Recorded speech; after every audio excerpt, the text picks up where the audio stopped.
La entrevista del Telematutino 11, gente importante a tratar temas importantes. Nos acompaña el licenciado Vinicio Castillo Semán, quien es abogado y dirigente de la Fuerza Nacional Progresista. Buenos días, Vinicio, un placer. Buenos días, Ramón. Buenos días, Jacqueline. Buenos Muy contento de estar aquí de nuevo. Y miren qué bien protegido está Vinicio ahí con su... No, aparte ya hay que acostumbrarse a vivir con esta protección, ¿no? Y yo uso la mascarilla también, pero esta es muy práctica porque parece como un lente, ¿no? Sí, sí. Lo único que es más abarcante. Vinicio, hay muchos temas que tratar, mucho. Pues yo quiero comenzar con la situación de Haití, como los presidentes se reunieron en Panamá, está el tema del secuestro de los misioneros, aquí, que la verja, que tecnología. Bueno, como ustedes saben, a nosotros no nos sorprende lo que está ocurriendo, porque todo esto, durante los últimos 20 años, lo hemos venido alertando. La situación está colapsando y estamos en un momento sumamente difícil, donde la comunidad internacional y las potencias saben que en Haití no hay Estado, saben que es una ficción, saben que está en manos de bandas criminales y que no hay opción que no sea intervenir militarmente en Haití. No hay ninguna, absolutamente ninguna opción que no sea esa. ¿Por qué? Porque ya esto ha degenerado tanto de que el control físico del territorio haitiano lo tienen las gangas criminales. Entonces, no hay manera de tú poner ningún orden que no sea una intervención militar. ¿Y quién le haría esa intervención? La ONU y las potencias, no hay forma de que no sea así. Ahora, el tema de la intervención no es solo el tema del control físico del territorio, sino qué se va a hacer ahí después de eso. Nosotros hemos planteado el fideicomiso internacional, tipo un mini plan Marshall, que fue lo que Estados Unidos hizo para reconstruir parte de Europa después de la Segunda Guerra Mundial. ¿Por qué? Porque ese fideicomiso es la única forma de que se puedan dar los recursos necesarios de auxiliar al pueblo haitiano, bypaseando a la mafia corrupta política de Haití, que no puede manejar un peso de eso, porque si, como hemos visto en la historia, si el dinero para Haití fluye a través de sus políticos y de sus clases empresariales, no va a haber solución a Haití. Entonces, ese es el contexto de lo que está pasando allá.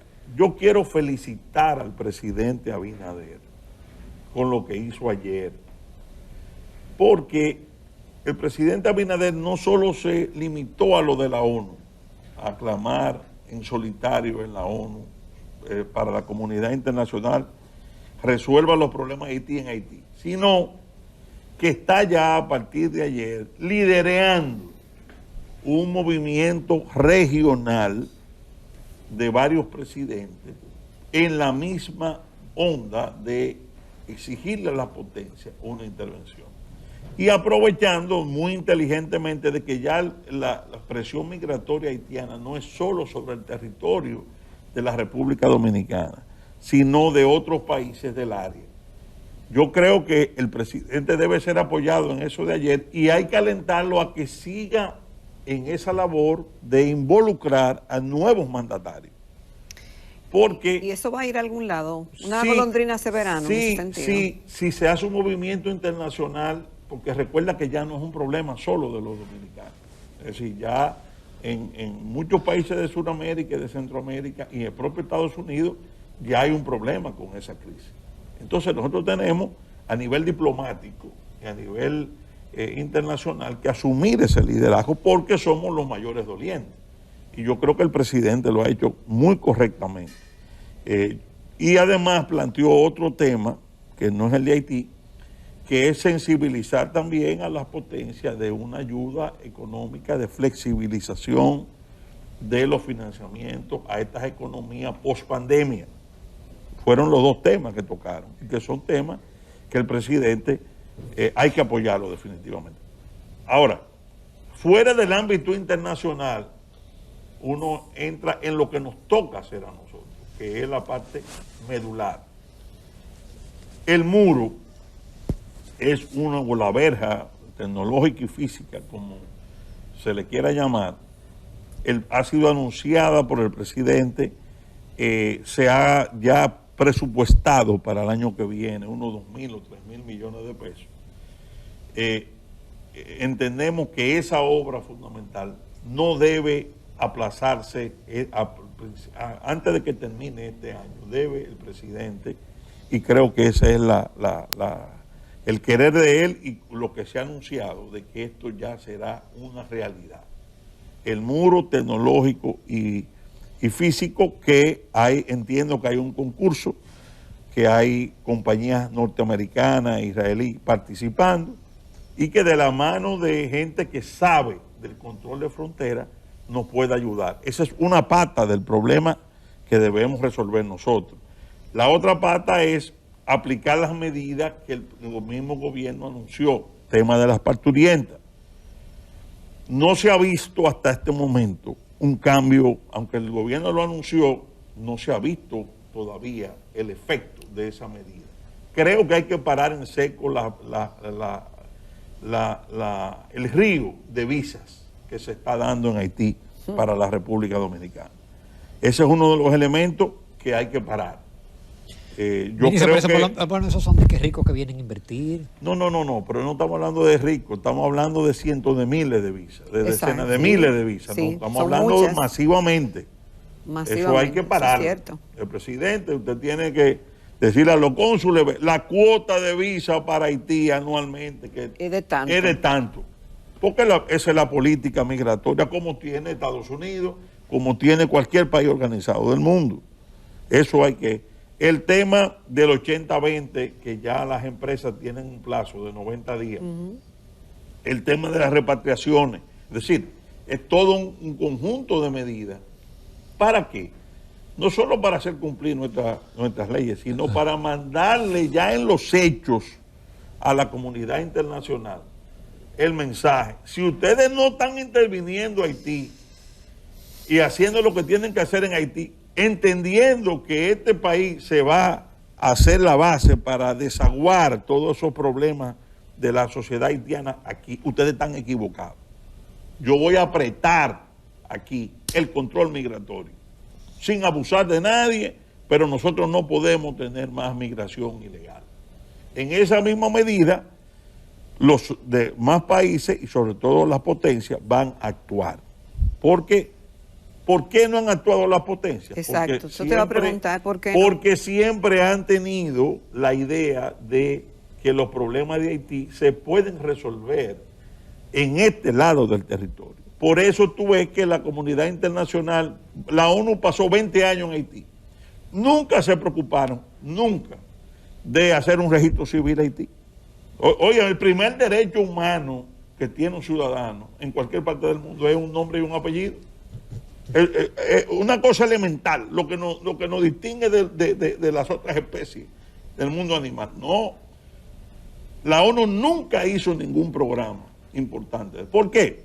Porque le interesa y ha tenido gente aquí que le ha dado albergue a esa posibilidad de que todo el problema, los problemas sociales y económicos de Haití se resuelvan en la República Dominicana. Por eso hay que blindar el registro civil de la Junta Central Electoral, la identidad civil de la República Dominicana. Por eso ustedes vieron todos los problemas que hubo con la sentencia 168-13, porque los cerebros de la comunidad internacional siempre han visto el problema de Haití a largo plazo, resolverlo, mediante lo que el doctor Balaguer denunció en el año 93, la fusión con la República Dominicana. ¿La fusión cómo? De hecho, la fusión poblacional. Te paso millones de personas sin documento, te alego apatridia, te alego xenofobia y al final te hago una minoría nacional étnica de 1 millón, 2 millones de haitianos en la República Dominicana en capacidad de votar y ya a la vuelta de 15, 20 o 30 años ese país está fundido con Haití. Eso es lo que nosotros, que se nos dijo fabulador, que se nos ha dicho fabulador, racista, xenófobo, venimos diciendo hace 30 años, pero que ahora se está viendo con más claridad, porque hay que ser justo en esto. los acontecimientos hacen que las personas puedan razonar que realmente ese ha sido el plan de las potencias. Pero la potencia, con una firmeza como la que tiene Luis Abinader, pues yo soy de la oposición, pero en este tema ustedes saben que no puede haber división. Luis Abinader, que es mi amigo personal desde muchacho, ha asumido la defensa del país en materia de su soberanía. Eso de ir a la ONU y decir lo que dijo ahí, en la cara de la potencia, es un acto de valentía. Eso, incluso tengo informaciones que no han salido, de que el presidente le fue pedido enviar vía tránsito a la República Dominicana refugiados de los que estaban en Estados Unidos, y que el gobierno dominicano dijo que no. Es decir, ha habido una actitud que el presidente tiene que sentir el apoyo del país, fuera de banderías políticas, en este tema de Haití. Vinicito, en un momento que hay tantos temas importantes en el país pendientes, ¿no? Y la presión internacional de lo que está aconteciendo. Sobre el tema de la reforma fiscal, que es algo que va a impactar obviamente y que será el gran tema. Por muchas semanas, si se presenta a la misma, cualquier cosa que se decida en ese sentido. Vemos que en cierta forma, inconsistencia de parte del gobierno, porque los funcionarios no se ponen de acuerdo sobre la versión que es. Algunos dicen que están en eso, otros dicen que no hay nada definido, otros dicen que la están presentando. Siempre he creído que al pueblo hay que hablarle la verdad, independientemente de que lo dura que sea. Y yo creo que el gobierno tiene que hablarle la verdad al pueblo. Okay. ¿Qué es lo que está pasando? Lo que está pasando es que las calificadoras de riesgo, país, y los mercados financieros internacionales están pendientes de esa reforma fiscal como parte fundamental de la sostenibilidad del pago de la deuda de la República Dominicana. Como decía Ramón en su comentario, el gobierno tiene dos alternativas y está en un gran dilema. No hacer la reforma fiscal y manejarse con los déficits. ¿Qué significa no hacer la reforma fiscal? Lo puede hacer. Que a partir de enero esas calificadoras de riesgo y los mercados de capitales internacionales le rebajen al país la calificación de riesgo país, y eso tenga un impacto muy negativo sobre la estabilidad macroeconómica de la República Dominicana y sobre la atracción de mercados internacionales de capitales para la República Dominicana. Que no se sabe ahí cuál es más grave de las dos, porque ese es el dilema que tiene el gobierno. La reforma fiscal luce, como dijo el presidente Fernández, inoportuna, porque acabamos de salir de una crisis, que la mayoría de las empresas estaban cerradas, ahora es que están respirando un poco en los últimos 6 meses. Tú meterle ahora más impuestos puede ser contraproducente. Pero por el otro lado, no la hago y no le doy a los dueños de los bonos, porque vamos a estar claros para que la gente lo entienda, que son los que tienen los cuartos prestados de la República Dominicana, que se llevan de esa calificadora de riesgo y de esa banca de inversión. Entonces el pago de esa deuda no es sostenible. Y entonces podemos caer ahí en temas mayores como Argentina, como Grecia. Entonces, ¿qué hacer? Bueno, yo creo que el gobierno necesariamente va a tener que hacerlo, independientemente de que sea buena, popular o no. Ahora, la pregunta es, ¿a quién va a afectar? Hemos sostenido en la Fuerza Nacional Progresista de que hay un sector muy importante donde el gobierno puede sacar mucho dinero, que es las apuestas. Aquí se debe... Las bancas. Pero ni siquiera las bancas. Yo digo que a la banca no lo afecta, es el apostador. Es decir, aquí yo he sugerido que le pongan ITEVI a la apuesta. ¿Qué quiero decir con esto? Que si yo voy a jugar 1,000 pesos de loto, sí, el ticket tengo un 18%, que es 1,180. El apostador va a seguir apostando, con ITEVI y sin ITEVI. Y estamos hablando. Pero mira, esa es una buena idea. Claro, y estamos hablando de que en este país se deben jugar, según me dijo Peñaguaba, que estaba en el tema de las loterías y eso, alrededor de 300.000 millones de pesos anuales. Tú le metes un 18%, ahí tú tienes 20 o 30 o 40.000 millones. Lo puedes tener. Es decir, los otros aspectos, cuidar a la clase media y cuidar a los pobres. Pero Vinicio, lo que plantea el doctor Leonel Fernández es que en estos momentos lo que procede es una negociación. Y él llama que el gobierno tendría que negociar primero a nivel multilateral. Claro. Y entonces, con el Tesoro, con el Fondo Monetario Internacional, con el Banco Mundial, hacer esa diligencia y de ahí para adelante. Pero eso es lo que hizo Luis Abinader ayer, lo que empezó a hacer. Lo que pasa es que no lo puede hacer solo, porque es exactamente la misma situación que tenemos nosotros. En la época post-COVID, saliendo, la tiene Colombia, la tiene Panamá, la tiene Costa Rica. Es decir, todas las economías están en la misma situación. Estamos saliendo de la crisis. Tenemos que hacer reformas fiscales. Ustedes vieron lo que pasó en Colombia, que se prendió Colombia. Ahora, el gobernante tiene que poner en una balanza la gobernabilidad, porque el primer deber de un gobernante es la gobernabilidad. Es decir, mantenerse. Si es lo que va a proponer, le puede crear una revuelta popular o una situación de ingobernabilidad, tiene que tomar la cosa con cuidado, con mucho cuidado, y tratar de que no haya ese tipo de impuestos, diríamos, que golpee sobre todo a los más pobres y a la clase media, que de por sí ha estado sobreviviendo, porque la verdad es que el 20 se perdió completo y que el 21, gracias a Dios, vamos abriendo. Así, ahora es que la gente está en un proceso de recuperación. Si tú le metes un paquete fiscal que le golpea ahí, entonces va a ser la situación sumamente crítica, ¿no entiendes? No solamente a nivel de explosión social, sino de la misma recuperación, porque muchas empresas no podrían entonces solventar con las nuevas cargas que se le pongan. Así es. Entonces, el presidente tiene eso que empezó a hacer ayer, negociar eso que dice el presidente Fernández, liderear junto con otros mandatarios, tocar la puerta de las potencias. Nosotros somos democracias estables, con el mismo Estados Unidos. Ahora se no puede desestabilizar estas democracias por estas reformas fiscales. Ayúdennos a que nos regalen, no, a darnos financiamiento más blando para que este periodo de crisis lo podamos sortear.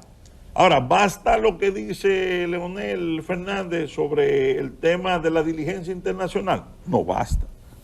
Entonces tiene que hacerse eso y tratar de hacer una reforma sobre cosas como esta que te estoy diciendo del juego, que no está grabado en la República Dominicana, no está grabado.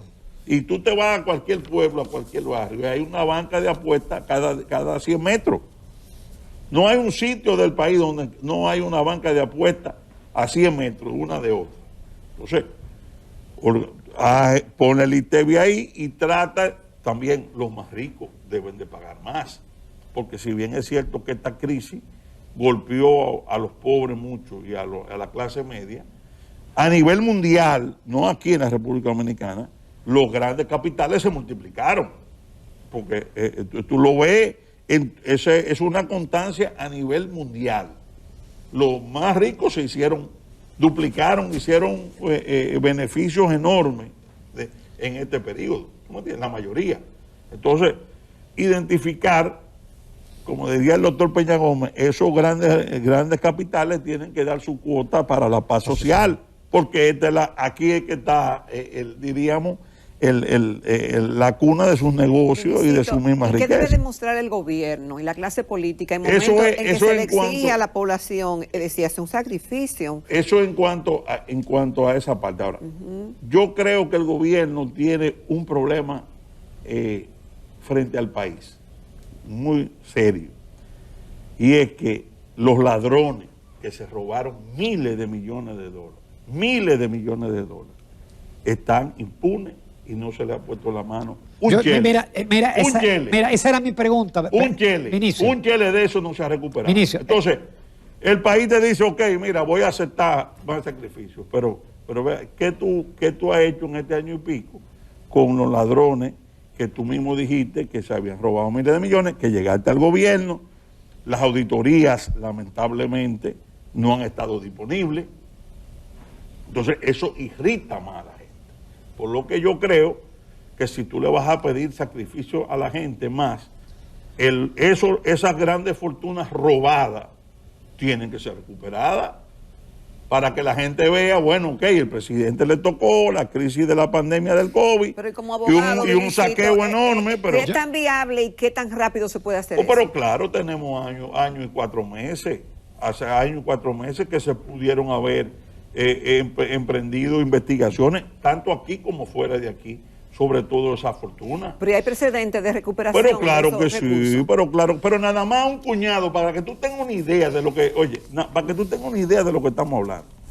Nada más un puñado de Danilo, uno, le cogieron aquí en un caso de la sede, en bancos, 3.000 millones de pesos en efectivo. Uno. Tú sabes, pero oye, cuando tú tienes 3.000 millones de pesos en efectivo en bancos locales, ya tú sabes lo que tú tienes fuera. Pero Vinicio, sin embargo, los casos se han congelado. Lamentablemente. Y ya tenemos a Danilo Medina hablando duro en la calle. Lamentablemente, yo, que ustedes saben que he apoyado mucho al Ministerio Público desde el principio, creo que están lentos, definitivamente. El mismo tema de Odebrecht ha sido una gran frustración para el país. ¿Por qué? Y ahí se inhibió la magistrada Miriam Germán, porque el país estaba esperanzado en que una vez saliera Danilo y su grupo, el 2.0, es decir, todo lo que se encubrió y todo lo que no se hizo y se debió hacer, viajar a Brasil, hacerlo de Perú, nada de eso se ha hecho en año y medio, en año y 4 meses. Entonces, ¿qué hizo lamentablemente el magistrado Camacho? Que fue el que quedó, en vez de darle empuje a eso, a ese caso que es lo grueso, donde están las mayores sobornos, se amarró a la porquería de expediente de Jean Alain y le creó expectativas. ¿Pudo haberlo hecho diferente? Oh, pero claro que sí. ¿Y cómo? La propia procuradora había dicho que ese expediente no servía. No, si la jefa tuya, la jefa del Ministerio Público dijo, como juez, eso no sirve, ¿qué tú tienes que hacer? ¿Qué debió de hacer? Coger para Brasil un avión que hubiera sido excelente, entrevistarse con todas las autoridades y preparar un expediente fuerte. Y sobre no te voy a decir que lo desista, pero que la gente supiera que tenía la debilidad, que al final salió. Porque la debilidad salió. No hay nadie condenado por soborno de Odebrecht. Esa es la verdad. El único condenado es Rondón. Y es una sentencia que se va a caer. Sí, porque él dice, si yo soborné, ¿dónde están los señores, sobornados? porque es un absurdo. ¿Cómo tú vas a plantear? Para haber soborno, tiene que haber un funcionario público metido. No hay forma de que tú haya soborno sin un funcionario condenado por soborno. Eso lo hicieron para complacer quizás la expectativa pública, para que no saliera todo el mundo descargado. Pero eso a nivel de Corte de Apelación de Suprema, eso no se sostiene. El mismo caso de Víctor Díaz. Si no hay soborno, no hay lavado de activos, porque no hay delito previo. Es decir, entonces lo condenaron por un problema de la declaración que revaluó los activos. Es decir, ¿qué pasa? El país que se creó la expectativa de ver todos los días al magistrado Camacho, hablándole de grandes condenas, de las pruebas que había, se frustra. Entonces, sin embargo, los grandes procesos que están como una especie de limbo, esa es la verdad. Entonces, ¿qué hace el grupo de Danilo con todos esos cuartos? Se está frotando la mano con este tema de la reforma fiscal y para armarle a Luis un abril del 84. Porque ese grupo lo que quiere es desestabilizar a Luis, nadie se pierda. Leonel Fernández encabeza, gracias a Dios, una oposición sensata y correcta, aliada de la gobernabilidad y de la estabilidad del país. Esa misma declaración que tú acabas de leer es una declaración correcta y sensata. Ahora, el grupo de Danilo Y es lógico, yo lo entiendo a ellos desde su punto de vista. ¿A qué están apostando? A que Luis se colapse, sí, a que meta una reforma fiscal, a incendiarle los barrios. El narcotráfico y el microtráfico están también incómodos porque Luis y el gobierno de Luis le está golpeando. ¿Y qué va a hacer el Danilato con 2 o 3 mil millones de dólares que tiene? Usarlo contra Luis para agitarle los barrios y crearle una ingobernabilidad. Y llevar al país a una negociación de que, bueno, o tú nos perdonas y te olvidas tú en el sentido del Ministerio Público, o hacemos que esto colapse. Y vamos entonces a conspirar para tumbar. Pero si el Ministerio Público es independiente, se supone que esa no sería una alternativa. Lo que pasa es que Danilo y su grupo visualiza a Luis como los responsables de lo que le está pasando a ellos. Porque ellos lo que querían era que Luis quitara a Miriam Germán y quitara a Jenny Berenice. Entonces, ¿qué es lo que dicen ellos? Tú no lo vas a quitar, pues te vamos a tumbar.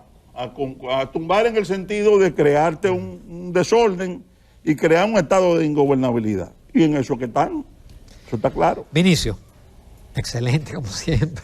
Tratamos casi todo y todo de forma muy correcta. Un pasaje de la situación actual que al final, quiero decir, preocupante.